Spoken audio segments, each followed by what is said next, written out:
Hello friends, आज हम मुग़ल साम्राज्य में जहांगीर के शासनकाल के बारे में पढ़ेंगे और देखेंगे कौन कौन सा क्वेश्चंस आपके एग्जाम में पूछा जाता है। तो चलिए स्टार्ट करते हैं। जहांगीर के बारे में सबसे पहले याद रखना है कि जहांगीर को सलीम भी कहा जाता है। सलीम जो कि अकबर का उत्तराधिकारी हुआ, ठीक है। और याद रखना है ये 3 नवंबर 1605 ईस्वी को राजगद्दी पर बैठा। कौन? जहांगीर। किस नाम से? तो याद रखना है नरूद्दीन मोहम्मद जहांगीर बादशाह गाजी की उपाधि के नाम से ये राजगद्दी पर बैठा। जहांगीर का अगर जन्म आपसे पूछा जाए कि इनका जन्म कब हुआ था, तो याद रखना है जहांगीर का जन्म जो है वो हुआ था 30 अगस्त 1569 ईस्वी में, ठीक है। 1569 ईस्वी में इनका जन्म हुआ था। इनके बारे में याद रखना है कि अकबर ने अपने पुत्र का नाम सलीम सूफी संत शेख सलीम चिश्ती के नाम पर रखा था। अकबर का पुत्र था जहांगीर, तो जहांगीर का या इनका दूसरा नाम क्या था? सलीम। तो ये जो सलीम नाम रखा गया था, तो अकबर ने किसके नाम पे इनका नाम सलीम रखा था? तो एक सूफी संत थे अकबर के टाइम जिनका नाम था सलीम चिश्ती। तो सलीम चिश्ती के नाम पर ही इनका नाम क्या रखा गया है? सलीम रखा गया है, ठीक है। चलिए नेक्स्ट याद रखना है कि जहांगीर को न्याय की जंजीर के लिए भी याद किया जाता है। तो याद रखना है कि न्याय की जंजीर अगर पूछा जाए किसके शासनकाल में था, तो जहांगीर के शासनकाल में था। उसके बाद आपको याद रखना है कि जहांगीर द्वारा शुरू की गई तुजुर्के ए जहांगीरी नामक आत्मकथा को पूरा करने का श्रेय किसे जाता है? मोतबिंद खां। पहले आपको याद रखना है कि ये जो आपका तुजुर्के ए जहांगीर, ठीक है, ये आत्मकथा किसकी है? तो जहांगीर की। और इसे पूरा किसने किया था? तो मोतबिंद खां ने पूरा किया था। जहांगीर के बारे में याद रखना है कि जहांगीर का जो सबसे बड़ा पुत्र था उनका नाम क्या था? खुसरो, ठीक है। खुसरो ने जहांगीर के खिलाफ क्या किया था? 1606 ईस्वी में अपने पिता के विरुद्ध ही इन्होंने विद्रोह कर दिया था। मतलब जहांगीर के ही विरुद्ध खुसरो ने क्या कर दिया था? विद्रोह कर दिया था। इसलिए याद रखना है कि खुसरो और जहांगीर की सेना के बीच में एक युद्ध हुआ, ठीक है।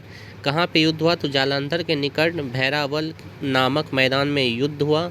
और उसमें जहांगीर ने क्या किया? अपने पुत्र खुसरो को पकड़कर क्या किया? कैद में डाल दिया, ठीक है। तो यहाँ याद रखना है कि जहांगीर ने अपने पुत्र को कैद में डाल दिया था।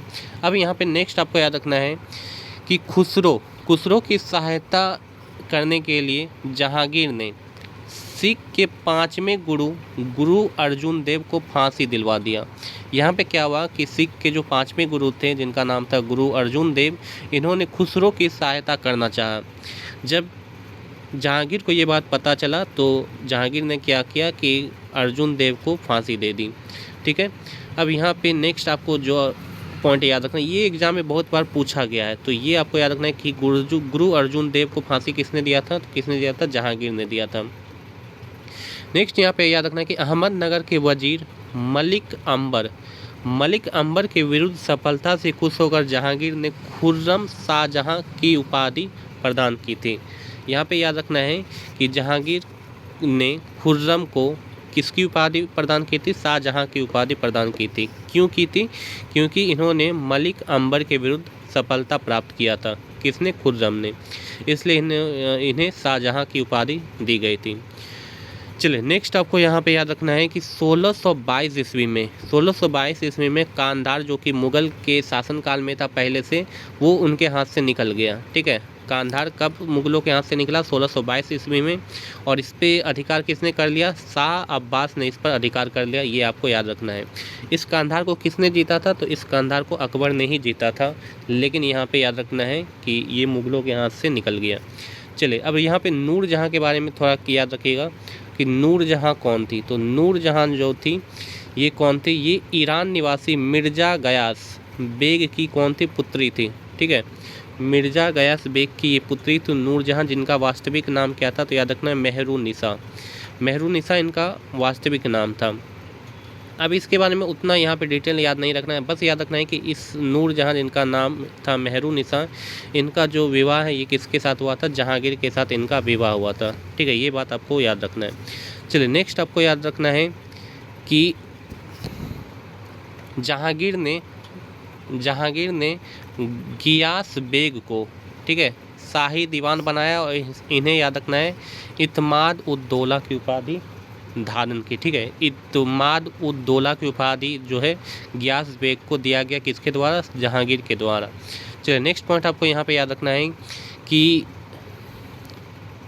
नूरजहाँ की माँ जिनका नाम था असमत बेगम, इनके बारे में याद रखना कि असमत बेगम ने गुलाब से इत्र निकालने की विधि खोजी थी। ये भी एग्जाम में बहुत बार पूछा गया है कि गुलाब से इत्र निकालने की विधि सबसे पहले किसने खोजी थी? तो असमत बेगम ने खोजी थी, जो कि कौन थी? नूरजहाँ की ही माँ थी।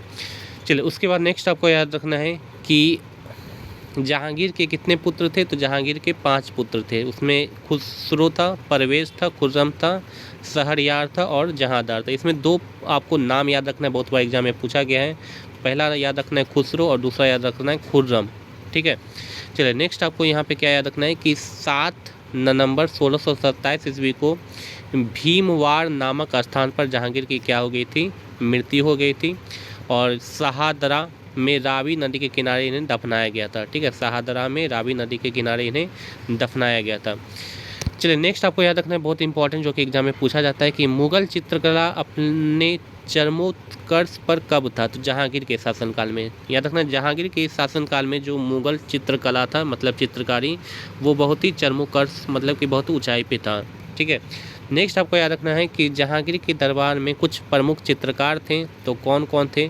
तो इसमें देखिए आपको कौन कौन याद रखना है नाम। सबसे पहले याद रखना है आगा रजा, फिर आपको याद रखना है अबुल हसन, इनके बारे में, फिर यहाँ पे याद रखना है उस्ताद मंसूर के बारे में। ठीक है, ये 3 आपको नाम याद रखना है जो कि एग्जाम में पूछा जाता है। उसके बाद याद रखना है कि जहांगीर ने आगा रजा के नेतृत्व में आगरा में एक चित्रणशाला का क्या किया था? स्थापना किया था। अब नेक्स्ट आपको याद रखना है कि उस्ताद मंसूर और अबुल हसन को जहांगीर ने क्रमशः नादिर उल उस और नादिर रजमा की उपाधि दी थी। ठीक है, ये पॉइंट आपको याद रखना है जो कि एग्जाम में पूछा जाता है। चलिए नेक्स्ट आपको यहाँ पे क्या याद रखना है? यहाँ पे ये याद रखना है हाँ कि जहांगीर के समय को चित्रकला का स्वर्णकाल कहा जाता है। एग्जाम में बहुत बार ये पूछा गया है कि चित्रकला का स्वर्णकाल किसके शासनकाल को कहा जाता है? तो जहांगीर के शासनकाल को कहा जाता है। ये पॉइंट आपको याद रखना है। चलिए उसके बाद नेक्स्ट आपको याद रखना है ये वाला पॉइंट, इत्माद उद दौला मकबरा। ठीक है, ये एक मकबरा है, इत्माद उद दौला मकबरा, जो कि 1626 ईस्वी में किसने बनवाया था? नूरजहाँ बेगम ने बनवाया था। ये आपको याद रखना है, एग्जाम में बहुत बार ये पूछा गया है। चलिए नेक्स्ट आपको यहाँ पे याद रखना है कि अशोक के कौशाम्बी स्तंभ पर समुद्रगुप्त की पर्याप्त परिस्थिति तथा जहांगीर का लेख उत्कीर्ण है। ठीक है, यहाँ पे याद रखना है कि अशोक के कौन से स्तंभ पर? कौशाम्बी स्तंभ पर क्या है? समुद्रगुप्त की पर्याप्त परिस्थिति और जहांगीर का लेख उत्कीर्ण है। ये आपको याद रखना है। नेक्स्ट आपको याद रखना है कि जहांगीर के मकबरा का निर्माण किसने किया था? नूरजहाँ ने करवाया था। और बहुत ही इंपॉर्टेंट पॉइंट ये वाला फैक्ट याद रखना है कि जहांगीर के शासनकाल में captain Hawkins, sir Thomas Roe और विलियम फिंच, एडवर्ड टेरी, ठीक है, एडवर्ड टेरी जो था ये यूरोपीय यात्री भारत आए थे। ये एग्जाम में बहुत बार क्वेश्चन पूछा जाता है, तो इसको आपको याद रखना है।